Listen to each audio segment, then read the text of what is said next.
কালকে আমাদের ইলেকশন চলে গেছে। আমরা অনেক মানুষ এই কাজের মধ্যে দুনিয়াবি কাজের জন্য আমরা দৌড়াদৌড়ি ছুটাছুটি ছিলাম। নামাজ কালাম অনেকে ঠিকমতো পড়তে পারে নাই, পড়ে নাই। এজন্য আমরা ওইদিকে কাজ আমাদের শেষ, যেটা দেশের জন্য দশের জন্য করেছেন ওই দিকের কাজ শেষ করে আমাদের একবারই মৌসুম ফেব্রুয়ারি মাস 1952 সালের ভাষা আন্দোলনের যে মাসটা সব আমাদের সন্নিকটে চলে আসছে। কালকে আবার নাস্তিক বেঈমানদের যে একটা দিন আমাদের মাঝে উদযাপিত হবে, যে আমাদের ইয়াং জেনারেশনরা বুঝে না, আল্লাহ পাক তাদেরকে বুঝার তৌফিক দান করুক। 14 ফেব্রুয়ারি, এই ফেব্রুয়ারি মাসে অনেক দিবস পালন করা হয়। পয়লা ফাল্গুনের আগমনে, ফাল্গুন মাস যে বসন্ত, আমি অনেক সময় কথাটা বলি, বসন্ত হলো আমাদের রবিউল আউয়াল। বসন্ত কিয়া মুসলমানদের হলো রবিউল আউয়াল।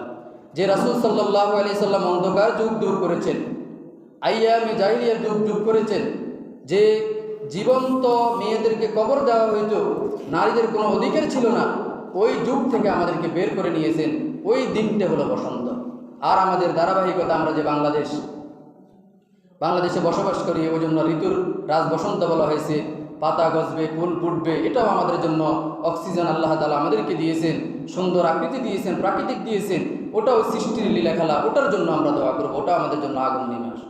কিন্তু ওখানে আমরা সাদা পায়জামা, লাল পাঞ্জাবি, হলুদ পাঞ্জাবি, হলুদ শাড়ি পরে আমরা বিভিন্ন আনাসে কানাসে বিভিন্ন শহর বন্দরে এগুলা হইতেছে।